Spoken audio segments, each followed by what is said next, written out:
So thank you for joining us for this pro-con debate, or the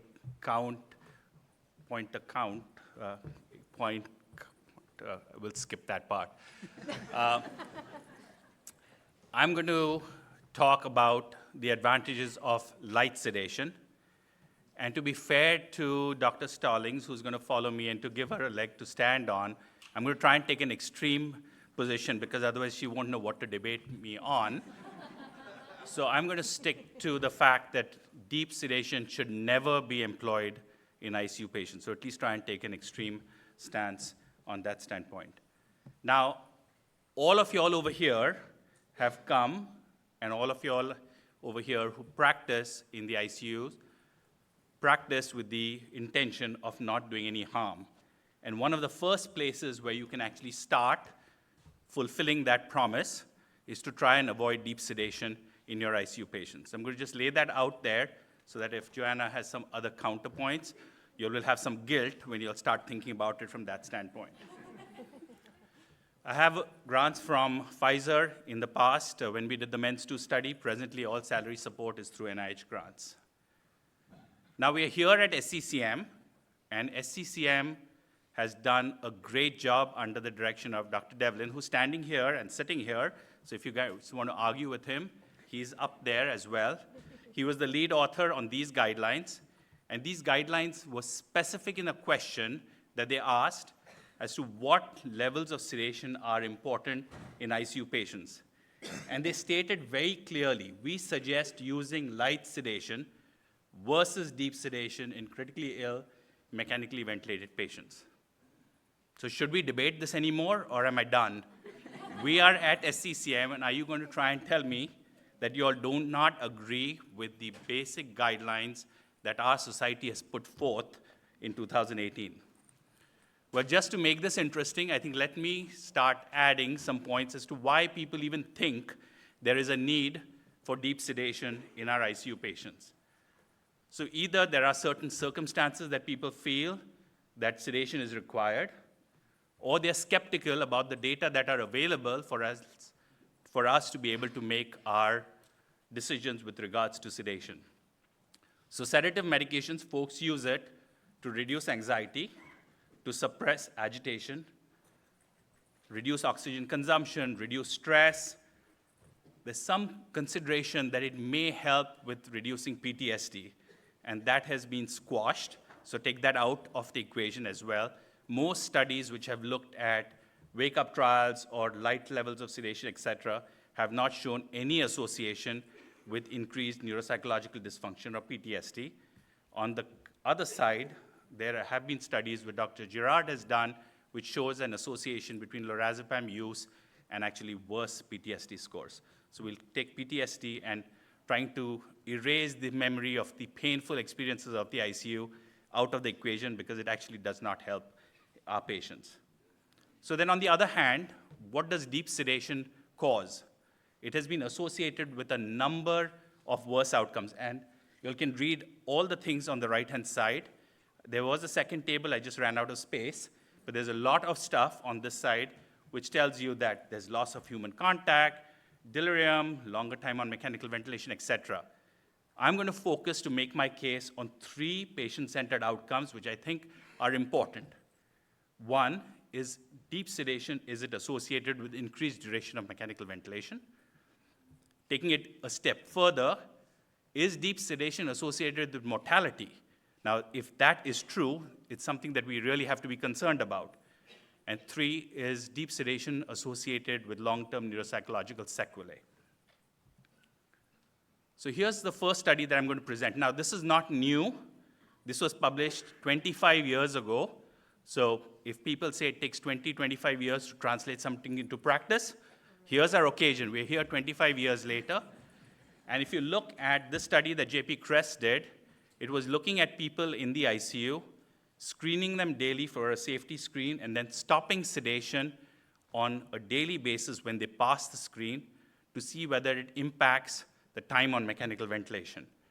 And what they showed was by doing a daily awakening trial, so the spontaneous awakening trial, however it's being called now, DSI, et cetera, was associated with reduced time on mechanical ventilation.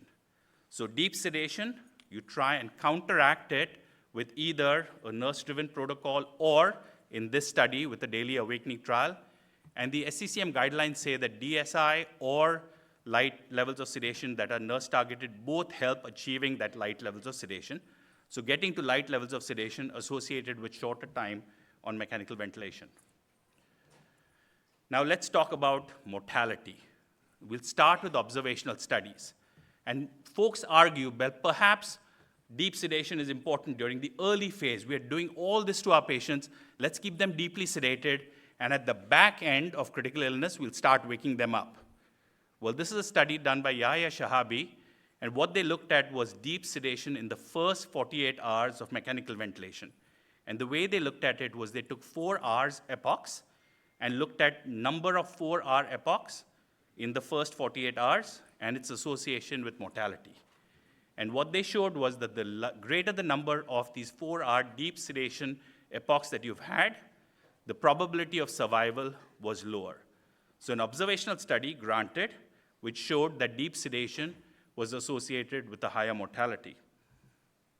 Now you might say, Pratik, you're talking about just deep sedation based on a RASS score. Are patients really deeply sedated? This is a study we've done now, it's almost 10, 15 years ago, looking at ICU patients with a monitor, looking at PSG, and looking at burst suppression, and trying to see whether, first, patients in the ICU have burst suppression, and if they have burst suppression, so really a monitor of deep levels of sedation, was it associated with worse mortality? Now, these are just 2 examples over here. The top one showing a person who did not have burst suppression, the second one showing a relatively flat line, I think everyone can see that, and then a little squiggly line on the right-hand side showing a burst experience. But looking at that, we found that 49 of 125 patients, 39% of patients experienced burst suppression. We were not trying to get them to burst suppression. They were just burst suppressed because of the way sedation was being targeted in those patient population. And 49% of our patients who were comatose because of sedation use had burst suppression.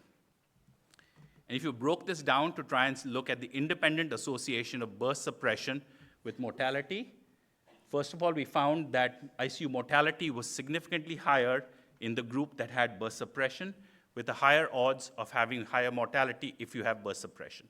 So 2 observational studies which show that if you have deep sedation as measured by epochs of RASS deep scores or burst suppression, both associated with mortality. Now, these are observational studies. Can you actually change things, reduce sedation, and impact mortality? So at least try and push the envelope of saying causation. And I think the best example of this is the ABC study, which Dr. Tim Gerard led. And the ABC study had a randomized control trial, one group that had spontaneous breathing trials and standard sedation titration. The other group had a daily awakening trial, followed by a daily breathing trial, so a linked approach to the awakening and breathing component. And what you see is that almost right away from day 1 post-enrollment, there is a separation in the amount of benzodiazepines these patients got. The figure with propofol is almost identical. So really a change in sedation use when you were randomized to one group versus the other group. But more amazingly and alarmingly, the group that had the awakening and breathing linked approach, which was associated with lesser sedation, had a lower odds of dying. So you had a protective effect for mortality when sedation use was changed based on sedation paradigms of an awakening and breathing trial. Now we'll switch gears a little bit to long-term cognitive impairment, and this is one study that has looked at ICU recall and neuropsychological sequelae. Now many of us, at least in the older years, used to look at our patients and say, this is the worst time of your life, we're going to keep you deeply sedated so you have no memories of this terrible time in your ICU, and thought we were doing them a great favor when they came back to our ICUs and told us, we don't remember anything. We're like, great, it was a terrible time, I'm glad you don't remember anything. And I don't think we were doing them any service. If you look at this study, looked at ICU recall, shown in blue, no ICU recall of your ICU stay, in yellow. If you look at neuropsychological sequelae, all the way up to 2 years, the group that had no recall tends to have worse outcome. And these are also studies with PTSD, et cetera, where factual memories, even if they're painful, they're associated with better outcomes than delusional memories of your ICU stay. So having somebody who is lightly sedated and able to partake in activities and not have these delusional memories, et cetera, have been shown to improve outcomes. I'm going to preempt this because I have a feeling Dr. Stollings is going to come at me by saying, yes, but there is a patient population that I have to sedate. And who are these people? People who have ventilator patient dysynchrony. At least there is data saying that perhaps you should try and adjust the ventilator first before you start monitoring sedation, that changing ventilator settings and paradigms might be associated with the better outcome than reflexively changing sedation. So I don't think that's an argument. Alcohol withdrawal, surprisingly, anytime you talk about lightning sedation, the world starts feeling that all their patients are going to go into withdrawal and alcohol withdrawal, that our patients have alcohol problems, substance abuse, et cetera. It may be a minority case, but in general, the new guidelines, even from the American Thoracic Society, are recommending thinking about multimodal regimens, not putting them into a benzodiazepine coma, but trying to have a multimodal approach to try and reduce the exposure of benzos and therefore keeping them lightly sedated. Early neuromuscular blockade came up with some of the early ARTNet studies. By the time the Petal Network did the ROSE study, showed no benefit of early neuromuscular blockade. So if you don't have to do neuromuscular blockade early in ARDS patients, you don't even have to sedate them deeply because now you don't have to deal with that amnestic problem. So that's not an argument. And then the patients with open abdomen. I work in a surgical ICU. 10, 15 years ago, all our surgical ICU patients with open abdomens would be deeply sedated to a RASS of -5. Those were the days we did not have good vacuum devices. They used to use blue towels, put tapes around them, the IO band. But that's one thing, but that has changed. We have absolutely great devices now. And in our patient population with open abdomens, we target a RASS of 0 to -1. There are other ICUs that are ahead of us that actually walk these patients with an open abdomen. So that's not an argument as well. So really, I don't think there is any argument. We'll see what Joanna has to say. But in the meantime, I'm going to leave you with this, that your focus needs to be to try and keep your patient comfortable. And this eCash is an example of a model where early implementation, try and keep your patient comfortable and calm, try and get them with analgesia, avoid deep sedation, try and get them mobilized, and have a humane approach so that they're awake, interactive, get to interact with their caregivers, get to partake in mobility, as well as interact with their families. I think I'll rest my case. Thank you.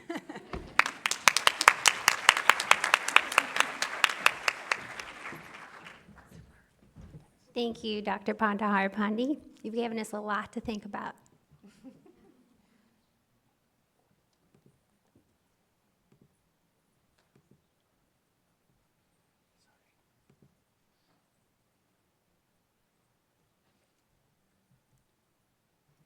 Okay, so I'm going to talk about something today I never thought that I would advocate for, but somehow I got stuck with deep sedation.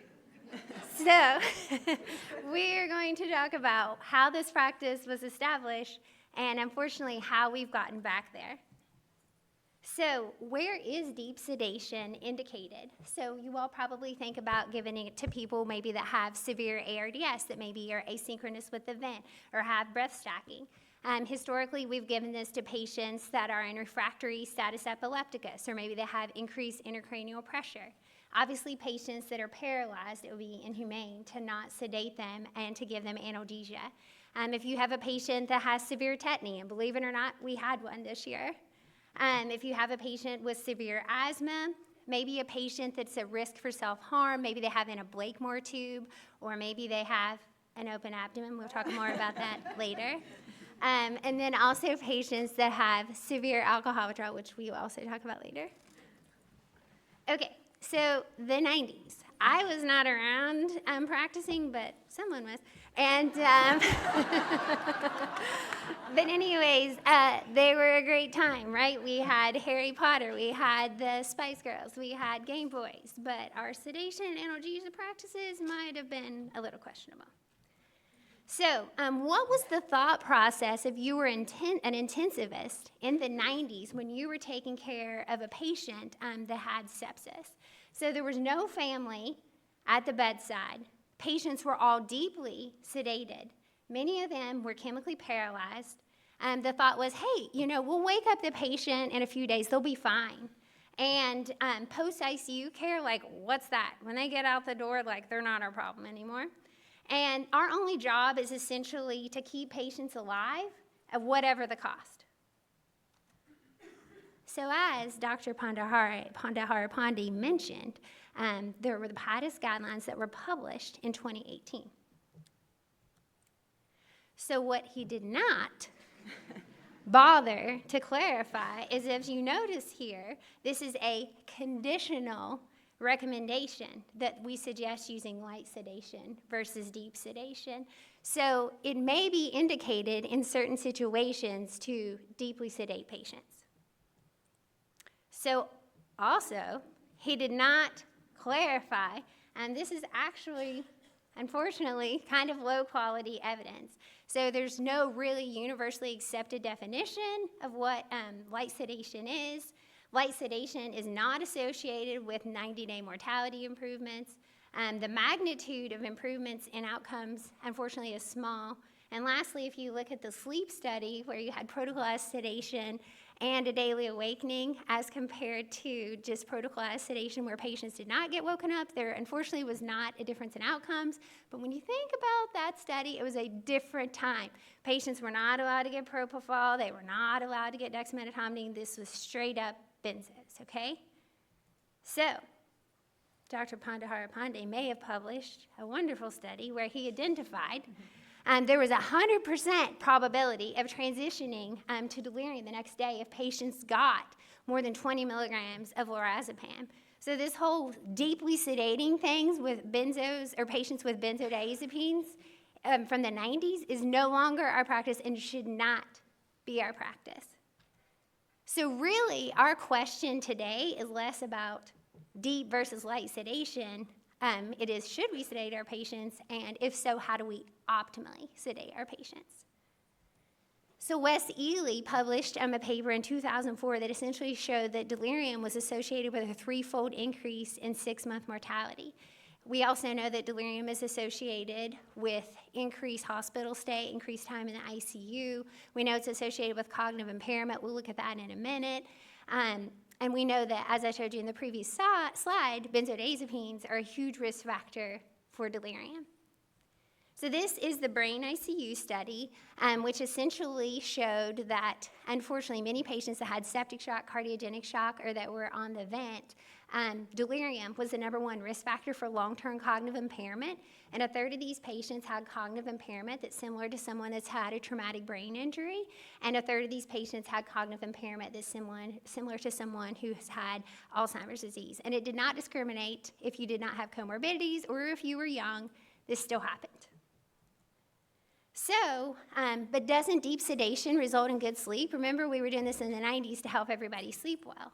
And as you can see here in this small study of 124 patients, most patients had burst suppression during coma, a median of 6.4 minutes. And unfortunately, 69% of these patients had post-coma delirium. So I don't know if you're an ELF fan or not. But if Buddy the Elf can have such little sleep, can't we? Don't you think 6 minutes is enough? I mean, I don't really think so. Okay, so, and I'm sure many of y'all are familiar in the room with post-intensive care syndrome, or PICS, and essentially this is when patients continue to not get better, continue to get readmitted to the hospital after critical illness, and they had impaired respiratory function, also impaired 6-minute walk test, they had cognitive impairment, anxiety, PTSD, and depression that unfortunately really never got better. And benzodiazepines and delirium are really big risk factors for this. So we learned all this. We were doing a great job either lightly sedating our patients, not sedating our patients, trying to wake them up every day. But unfortunately, this thing came along called COVID-19. in 2020. And everything just kind of went crazy, as I'm sure you all can attest to. We started doing really non-evidence-based practice with regards to the ventilator. There were drug shortages, and then you had a lot of people that weren't really trained to work in ICU who were taking care of these patients.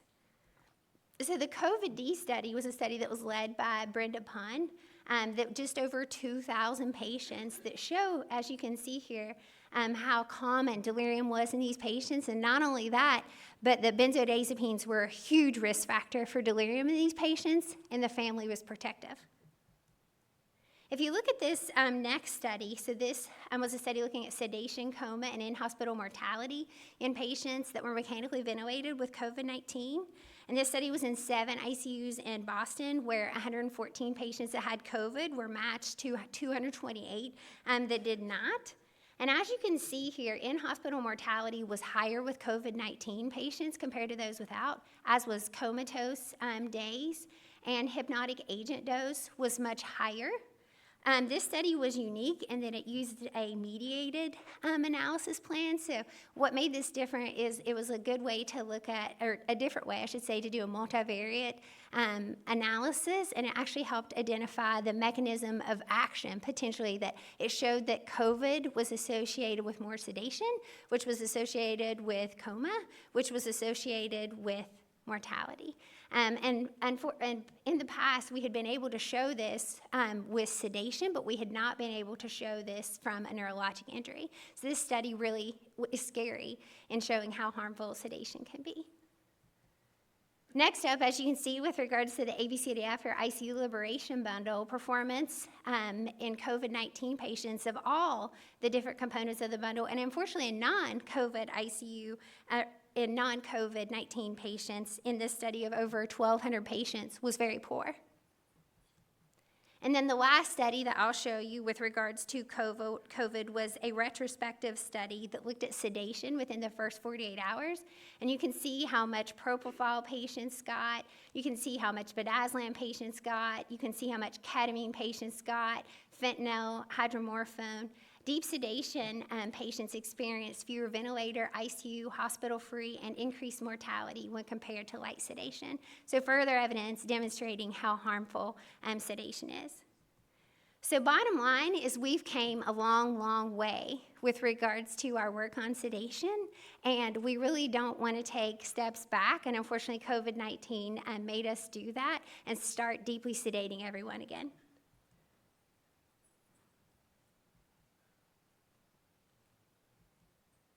So where is deep sedation indicated? Let's revisit that. So if someone has severe breath stacking or asynchrony, we're going to quickly look at that in a minute, different ways that you could potentially modify the ventilator to not have to sedate the patient first. There are so many new antiepileptics that have came out. It would be rare to have to do this for refractory status epilepticus at this point. Obviously, paralysis, you're always going to have to deeply sedate the patient and give analgesia, but like Pratik presented with regards to the ROSE study, we should not be doing this in everyone that has ARDS. Severe tetany, there is data that if you give a lot of magnesium, then that can stop you having to paralyze the patient, but unfortunately, if it is severe tetany, you may have to deeply sedate the patient. Severe asthma, if you cannot get control with ventilator, there are options such as ECMO if you're in an ECMO center. With regards to self-harm, Blakemore tubes are not usually in place very long, so if you have to deeply sedate, you should do it as minimal time as possible. As Dr. Pandharipande already indicated, open abdomens, there's this thing called a wound vac, so we shouldn't have to deeply sedate those patients anymore. And severe alcohol withdrawal, a lot of those patients don't need intubated, and there are options like phenobarbital that have a good safety index, and so we shouldn't have to sedate all these patients that have severe alcohol withdrawal. So with regards to things that we can do on the ventilator, you need to think about respiratory drive. If that's not working with regards to asynchrony on the ventilator, you can think about inspiratory flow, inspiratory time. If that's not working, you can think about inspiratory pause or even change in ventilator mode. These are all different things that you can consider doing without sedating the patient, or if you have to, give an intermittent dose of a sedative or an analgesic. You can't forget the ICU Liberation Bundle. Obviously, this is key with regards to managing these patients. And we think about people we don't want as role models. Don't forget about Michael Jackson and what happened to him with regards to propofol, not ideal. And if you or your children are fans of K-pop music, it also did not go very well for them either. So in conclusion, deep sedation sometimes is indicated. However, if it is indicated, we need to use it for as short of time period as possible and assess every day whether or not it's indicated. We can't forget our last 25 years of evidence, and Michael Jackson and K-pop are not very good examples. So we have a few minutes for audience questions and also any kind of rebuttal from Dr. Pandharipande. So thank you.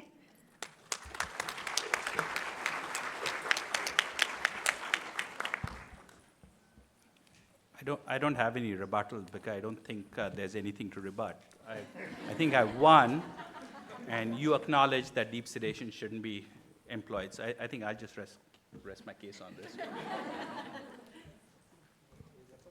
How many people feel like they adhere to a light sedation practice in their ICU? Can you raise your hand? What percentage of your patients are lightly sedated? Can you shout out any numbers? 90? 80%. How do you know they are lightly sedated? How are you measuring that? RASS score. How do you know that the RASS score is accurate? How are you determining that? And how do they act when you see them? What do they do? So when you walk into your patients' rooms and you talk to them, do they actually open their eyes and make eye contact with you and sustain that eye contact? I'm seeing heads nod. Now, are there some of you that say we have a light sedation RASS score, I order light sedation, but how many, and maybe you don't have to raise your hands, but if you want to, go for it. How many of your patients don't actually do that, but yet they're charted as light sedation and light sedation is prescribed, but you talk to them and there's no eye contact? I see more head nods. Yeah. So we know that light sedation is safer. We prescribe that, chart that, but the last 6 teams I've had do manual audits, 60 to 80% of their RASS scores are inaccurate. They're deeply sedating their patients. So that's it. Yeah. Okay, Kaylee gave us some rebuttal. If you order it, it is easy to go from a RASS of -1 to a -4. It's hard to go from awake and writing on a clipboard to -2. But Anyone want to challenge Kaylee's pronouncements there? So what she's saying is that we think we're lightly sedating our patients, but if you drill down into actual practice, we have a lot of deeply sedated patients in our ICUs, particularly post-COVID, as Joanna pointed out. Do people want to agree, disagree, debate? Aileen, give it to us. Well, I have a question. So Aileen Maddox from Colorado. I'm a pediatric intensivist, and so I'm curious to hear what you all do in patients who aren't cooperative, right? So we have a 2-year-old. Some parents have a hard time controlling a 2-year-old that's not intubated. So then you put a breathing tube in them, and it's very hard to get them to that perfect -1. So I'm curious what you all do in those situations. So most of us are adult ICU patients. But Eileen, we do have a study ongoing right now in the PEDS ICU targeting this specific issue with regards to whether some of this is withdrawal versus some of this is delirium. And I think that's been a debate going on in the pediatric world. At least in the studies that are ongoing right now at Vanderbilt, using the withdrawal scales, it does not pan out to be at least that majority of that is withdrawal versus delirium as measured by the PCAM or the infant CAM. So I think that is where it is from that standpoint. We are using a fair amount of dexmedetomidine in our ICU patient population, so at least in those transitions of care, some of that is happening. It is becoming multimodal again. Use of methadone seems to be increasing in our pediatric populations for some of these challenging cases. So I don't have a perfect answer, but at least a greater realization that a lot of this is not withdrawal, but perhaps is delirium, I think has happened because of the ability now to monitor for delirium in pediatric patients concurrently with monitoring for withdrawal, and in some of these studies showing that majority of these cases are not withdrawal, but really delirium. Okay? As well as my podcast, Walking Home from the ICU, I've interviewed a few teams that are really progressive. I call them Awake and Playing ICUs. So it's episode 68 through 70, and I think it's good to hear from them talking about how they manage this. Okay, one more question. Yes, so Salil here, Portland, we practice tele-intensive care, and we're often in a center 300 miles away from our patients. And sometimes you hear a call from the nurse that this patient is coughing on the ventilator or desynchronous, and there isn't really a lot more that you can do other than prevent them from extubating themselves at night because there's not a lot of resources at night. So I want to make an argument for deep sedation at night when you're far away from patients. Yes, go at it. Go, guys, go. So we, unfortunately, like Dr. Pandharipande had presented the Tim Gerard's ABC study, right? So historically, we thought it was great to sedate people at night because they got better sleep, and unfortunately, we showed that was very harmful by doing that, not only in the ABC study, but also the sleep study that I mentioned as well. So I understand it may be a hard situation if you don't have an intensivist or someone there at night to help care for the patient, then that may make a different decision, but it is harmful to do that to the patient, unfortunately. I know a little bit what you're going to say, Kaylee, and I just want to plant the seed for our presentation and tell you that what I have watched in an awake and walking ICUs, these are no sedation ICUs, that are uncomfortable on the ventilator patients, particularly the coughing patients, and I've witnessed this myself, that if you sit them up on the edge of the bed, so we're not talking about extraordinary measures, we're not talking about at night walking someone down the hall necessarily, but one thing at my institution that we do when we teach providers what it's like to be on a ventilator. So we have people put the tube in their mouth, close their nose to get a sense of what it's like to be on a ventilator. We can do that. Maybe some of you have done it yourself. And what I always ask them to do is to lie down on their back. So there we are, squashing all that nice lung exchange surface area, having their abdomen go up on their diaphragm so it doesn't function effectively. And very much, if you went to Peter Morris's talk on mechanical ventilation yesterday, you will learn that they were having a deep sensation of dyspnea. And you will also see that in all the delirium research, qualitative research, where the patients report, I felt like I was drowning, I felt like I was drowning, I felt like I was drowning. So if you sit someone upright and have the lungs in the position they were designed to work most effectively in, very often that will actually help. So it's flipping the switch on what our thinking process often is, which is this is a stress to them to sit them up. So we'd rather have 3 people go in and flip them on their stomach than try sitting them up on the edge of the bed, but your lungs were designed to work in that position, and it's actually easier to stop coughing and synchronize with the vent. It's an idea. We want to make sure that Heidi and Kaylee get to have their debate about enhanced mobility versus our normal practice. So we're going to have them go ahead and get started. But if anybody else has any comments or questions about deep versus light sedation, Pratik and I are happy to take them at the end. So first up, we're going to have Heidi talk. Thank you, Heidi. Okay, so this is just a quick introduction to what we want to talk about. We were asked, Kaylee and I, to speak on the topic of, is all mobility beneficial, differentiating effective versus harmful mobility practices? And so for me, I had to think about, what does harmful mobility practice mean? And if I'm honest, harmful mobility practice means what is standard care in almost every ICU around the world, which is non-mobility, right?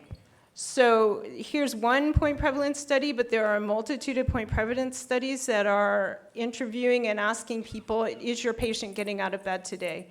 And the resounding answer for anyone on mechanical ventilation is no. You usually have less than 10% of mechanically ventilated patients in any ICU anywhere in the world ever mobilizing out of bed. Right? So if we're honest with ourselves, we don't know that our patients are actually a RAS 0 because we haven't gotten them up and asked them to write their name coherently on a clipboard. Because actually intubation is not an indication for sedation. And what we find is that if you are mobilizing your patients, it tends to be in a small window of time when you're willing to turn the sedation down or off to allow someone to try to get the patient up out of bed. But we know that propofol sits in your adipose tissue. We know that propofol continues to drip into your bloodstream. You are not genuinely without sedation. And I want to challenge everyone in this room who works in the ICU to go back to your patients next week and hand them a clipboard and ask them if they can write their names in legible handwriting on the clipboard. So ask your RAS 0 patient on mechanical ventilation with an ET tube in, can they write their names coherently on a clipboard? Then you know you've really achieved an awake patient. And what harms are we doing? Well, we're really ruining the skeletal muscle system. And the skeletal muscle system is this vital system to your entire being. It's part of your metabolism, it's part of your inflammatory process, it's part of your immune system, it's part of the entire regulatory system of your body. That is why it is 40% of your body mass. It is an organ system we are wasting away and depleting and taking advantage of by having people lying in bed on things like sedation and mechanical ventilation. So what happens is your skeletal muscle will shed itself extra fast to free up metabolism to support the ever-important lungs that it senses are in crisis. If you flip that, what you understand, and what here in Florida your scientists research and understand all the time because they come from NASA and they want to know, what happens to people when we eliminate the force of gravity on them? What happens to their physiology? Well, in order to mimic that setting, they put people in bed. Bed rest is a gravity-eliminated position. Well, what happens to our bodies? Our vascular systems collapse, our aerobic capacity collapses, our brains get scrambled, our muscles and bones become frail and fragile and weak, as does our skin system. How do we counterbalance it? Well, the astronauts do it by exercising for 2 hours a day. How are we counterbalancing that in the ICU to prevent the harm to this vital organ system? And so what Kaylee and I want to talk to you about and hear lots of your questions and ideas about is what if instead of talking about ICU early mobility at all, what we started talking about is a standard of care. I hope I can get this to play. Do we need... This is a video. Heidi, it may not play. I had to load mine in the speaker ready. Oh no, I didn't load it in the speaker right I now. have some. The whole presentation is based on this video. I have some other videos. Okay. Anyway, if you were to watch this whole video, the question becomes, you get to watch this woman getting up out of her chair on the ET2 ventilator. Essentially, that's the respiratory therapist standing in front of her. She stands up and she selects which music she wants to hear when she walks down the hall. She's very concerned about her modesty, so she double checks that we put an extra gown on her back. The respiratory therapist, is it moving? Ah, yay.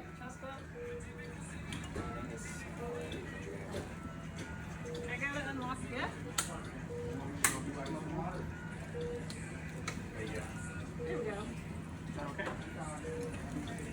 So what I want you to think about while you're watching this video, there are at least 10 different delirium prevention strategies happening with this patient. And I want you to think about if there's anything else you do with your bedside level activity patients that will give 10 ways of preventing delirium. Because there are more than 10, but I'll let you end at 10.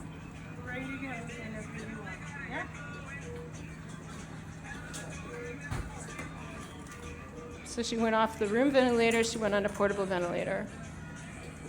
In front of us is the respiratory therapist managing the portable ventilator. She's someone with advanced lung cancer and a superimposed acute bacterial infection. It's not airway protection ventilation. I'm behind her walking. She picked the music. We're in San Francisco, come on.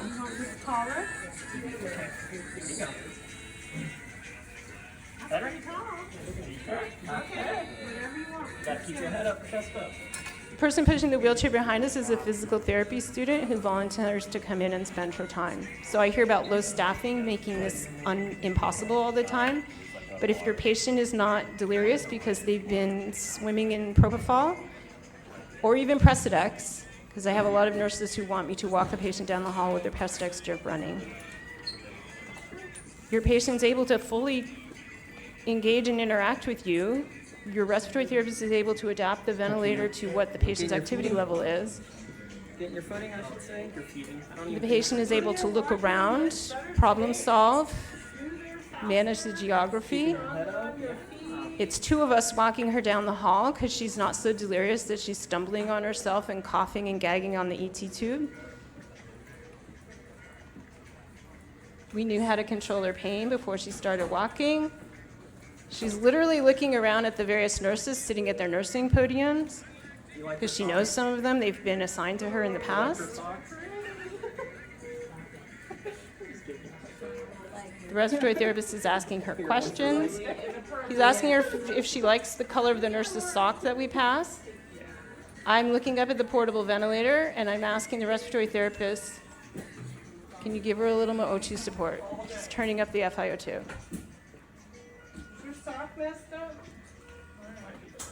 She doesn't like that her sock is getting all rumpled up around her foot. We're standing in front of a very large window at the end of our ICU that looks out over San Francisco Bay, so you get to focus on a distant horizon. One of the delirium-inducing things that happens in our ICU is you are always in a narrow focus of vision. You never see in the distance. You don't see out a window, you don't see a horizon. So there's another delirium-eliminating aspect. So what kind of mobility is harmful in the ICU? It's not what you are doing, it's probably what you are not doing. And with that, I'm going to turn it over to Kaylee.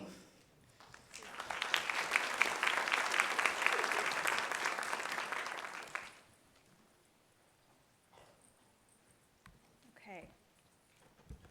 I have relationships with these companies that are relevant to this presentation. So let's apply this to a case study. A real case study, patient that I treated in my awake and walking ICU. He was a 59-year-old married with 6 children and worked as an internet security engineer. He'd never been hospitalized prior to this case. He had a history of type 1 diabetes, hypertension, hypothyroidism, and obstructive sleep apnea. On admission to a community hospital, Brian was found to be in acute respiratory failure and septic shock due to pneumococcal pneumonia. On his 3rd day of hospitalization, Brian was intubated for worsening respiratory failure and ARDS. So we're going to use these tables. Each column represents a certain level of compliance with the ABCDEF bundle.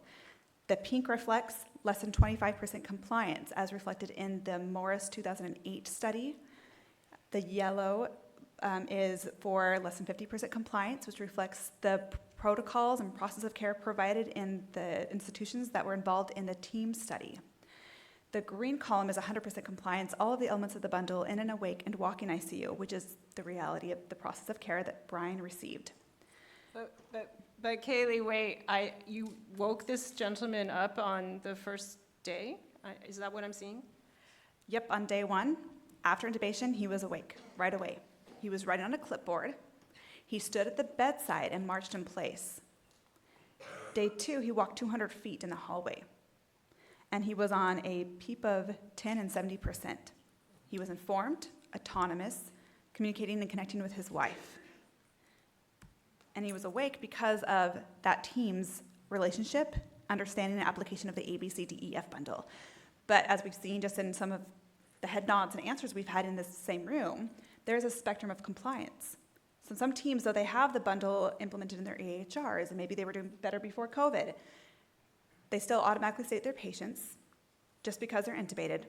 And they may prescribe light sedation, but they end up deeply sedated. And then they don't think about awakening and breathing trials until it's time to look at extubation.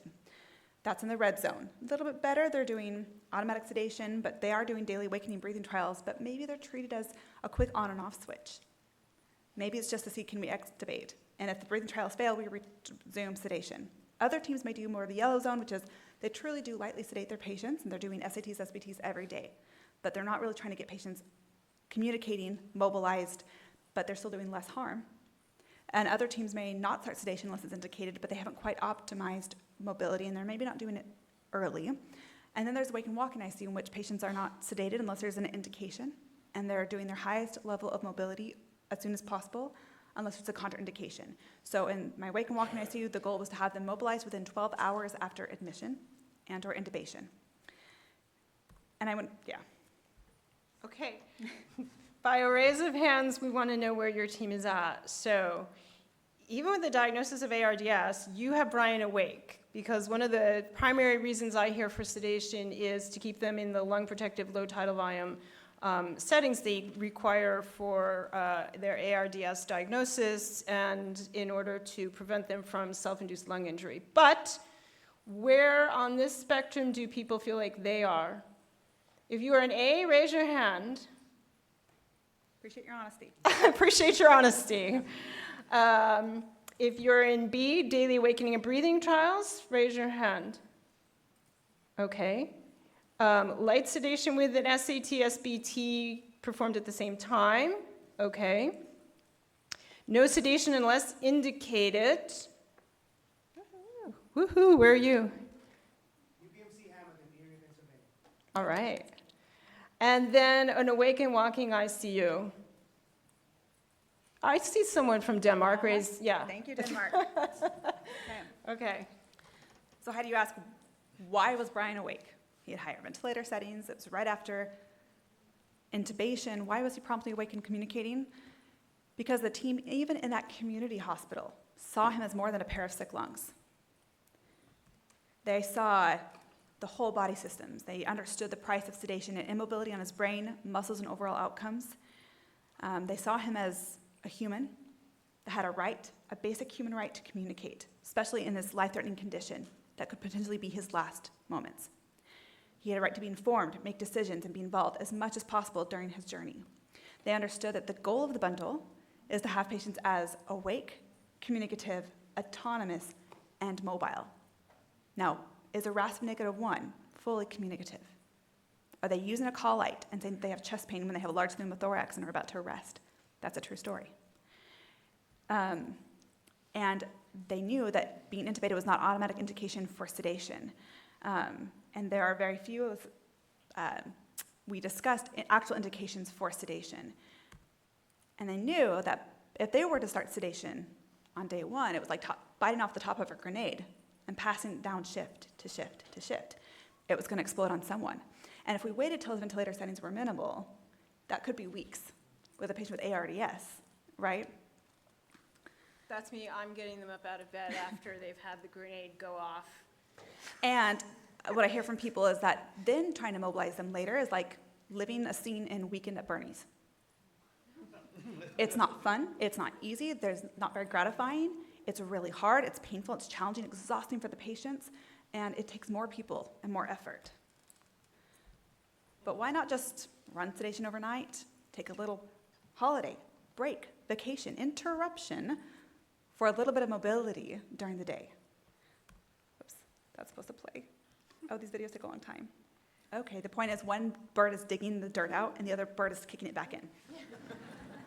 It's a really good one. Look at my LinkedIn. Anyways, but it's not an efficient or effective and even necessarily safe way to practice. And we just end up chasing our tails, and we never get to enjoy the blessings and the actual success of the bundle. We have to understand that the risks of sedation and immobility are high. They are vast, as everyone's discussed, but when you compare that to the actual risks of early mobility in the ICU within tens of thousands of mobility sessions, the risk is 0.6%.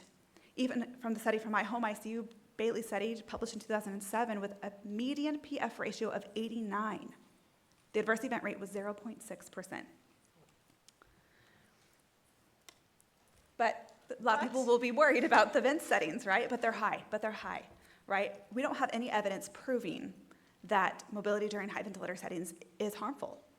I mean, that's a gap in the evidence. But we have plenty of evidence to show us that it is lethal to leave someone in bed sedated for prolonged periods of time.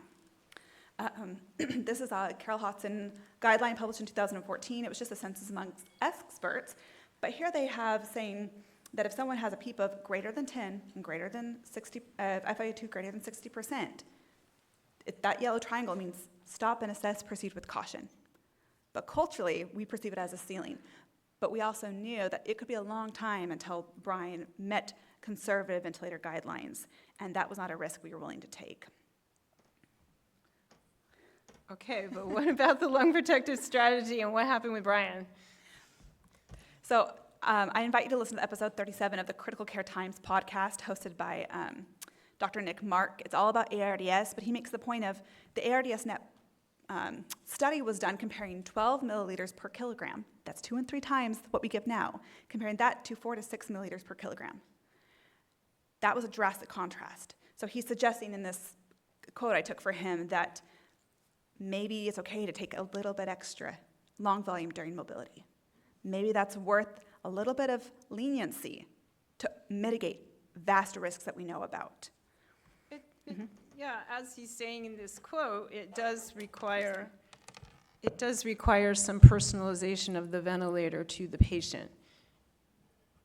How many people feel like they have set structured settings that they put their patients on the ventilator and they kind of want to leave them on those settings?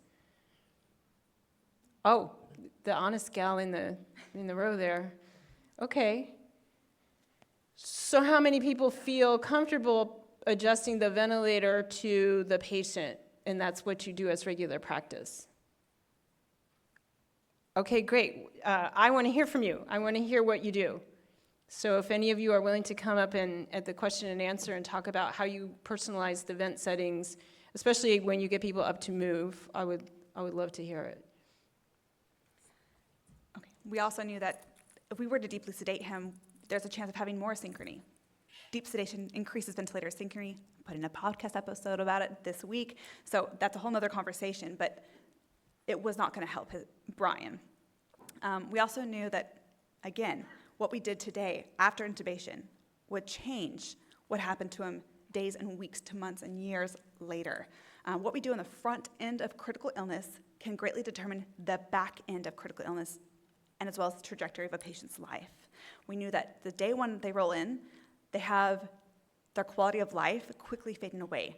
Muscle mass, cognition, psychological safety, all of that is quickly slipping through our fingers, and how fast it runs away from us depends on how we treat them, how we manage them. If we're going to prehabilitate them, prevent delirium, prevent ICU corridor weakness, or if we're going to wait until later and rehabilitate them and treat it in the back end. That will greatly determine his quality of life, his survival, as well as our workload. It's another video. There's a video with a 76-year-old that was living off the grid, chopping wood. When he got nauseous, he went in for a CT scan and threw up in the scanner and aspirated and arrested and was intubated. And he remained sedated for the next 10 days. This is a video of him sitting up, barely able to do anything. Okay, he was chopping wood that day. When a 78-year-old with hypoventilation and obesity, frail little lady is walking around a groove into Michael Jackson on a PEEP of 10, 12, and 70%. So that's the difference between rehab and prehab. The risks during rehabilitation include vestibular dysfunction, vasoplegia, like we are creating orthostatic hypotension the longer we wait and the more challenges we'll face when we go to rehabilitate them. So again, this can be the standard. And the amount of staff it takes can greatly be determined by the timing of it, right? If we go down the wrong path, it takes a lot of effort, a lot of staff to try to reroute that to get back on course into the right direction. This is another video of a patient doing sit-to-stands by himself, probably one person watching him as he does sit-to-stands, whereas it can take multiple people for someone that's a higher risk fall risk. So on day 3, he had increased ventilator settings, so he was moved from the community hospital to an awake and walking ICU, and there, as soon as we got him, he was again still awake, sat him edge of bed, writing on the clipboard. The next day, he's up to a PEEP of 12 and 80%, and he's walking 400 feet around the unit 3 times that day, whereas in the team study, he would have been at RAS -3. In the Moore study, it would have been at least -3. Day 6, he's now up to PEEP of 18 and 100%, and he still walks 400 feet around the unit. And then we noticed that he's having a hard time keeping his saturations open. So I remember having this discussion with him, saying, hey, looks like it's time to take a break. We're going to need to prone you, sedate you, paralyze you. And he consulted with his wife, made that decision, and we know from the pedal study that there's no benefit to that paralysis more than 48 hours. So after 48 hours, we got him supine, did an awakening trial, and asked, can he oxygenate with movement? And he could. Then there was no longer an indication for sedation. So so he's paralyzed day 6 and 7, day 8 through 13. We've got him back on his feet as he's going from a PEEPA 16 and working his way down. He's walking, marching at the bedside, walking 200 feet in the hallway.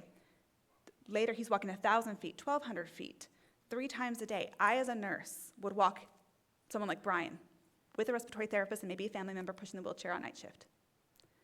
That's how ingrained it is in the culture, and because he's so stable, despite the high ventilator settings, it was safe to do so. So by day about 13, he's walking 2,000 feet 3 times a day, gets extubated on day 14. The next day, he was able to eat because he was able to have head control. Could control his work of breathing, all those things. He was transferred out of the ICU on day 18, discharged home on day 21. Before discharge, he walked the stairs, scored a 20 out of 30 on his cognition or his MOCA score. He returned to work as a cyber internet security engineer 2 months after discharge without cognitive, physical, or psychological impairments. And even though he's on supplemental oxygen, he continued to live a life, hike, go stargazing, fishing, all the things. Had he been in these other facilities, his rehabilitation journey would have been perhaps not even possible or very arduous, and his life would have never been the same. So again, the most unsafe mobility is the mobility doesn't happen or happens too late. Thank you.